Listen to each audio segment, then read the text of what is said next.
جابر بن عبداللہ رضی اللہ تعالیٰ عنہ نے بیان کیا کہ رسول اللہ صلی اللہ علیہ وسلم ہمیں اپنے تمام معاملات میں استخارہ کرنے کی اسی طرح تعلیم دیتے جس طرح قرآن کی کوئی سورت سکھلاتے۔ آپ صلی اللہ علیہ وسلم فرماتے ہیں کہ جب کوئی اہم معاملہ تمہارے سامنے ہو تو فرض کے علاوہ 2 رکعت نفل نماز پڑھنے کے بعد یہ دعا پڑھے۔ ترجمہ: اے میرے اللہ، میں تجھ سے تیرے علم کی بدولت خیر طلب کرتا ہوں اور تیری قدرت کی بدولت تجھ سے طاقت مانگتا ہوں، اور تیرے فضل عظیم کا طلبگار ہوں کہ قدرت تو ہی رکھتا ہے اور مجھے کوئی قدرت نہیں۔ علم تجھ ہی کو ہے اور میں کچھ نہیں جانتا، اور تو تمام پوشیدہ باتوں کو جاننے والا ہے۔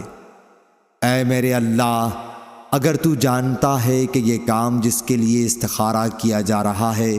میرے دین، دنیا اور میرے کام کے انجام کے اعتبار سے میرے لیے بہتر ہے،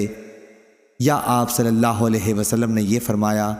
کہ میرے لیے وقتی طور پر اور انجام کے اعتبار سے یہ خیر ہے، تو اسے میرے لیے نصیب کر اور اس کا حصول میرے لیے آسان کر، اور پھر اس میں مجھے برکت عطا کر۔ اور اگر تو جانتا ہے کہ یہ کام میرے دین، دنیا اور میرے کام کے انجام کے اعتبار سے برا ہے، یا آپ صلی اللہ علیہ وسلم نے یہ کہا کہ میرے معاملے میں وقتی طور پر اور انجام کے اعتبار سے برا ہے، تو اسے مجھ سے ہٹا دے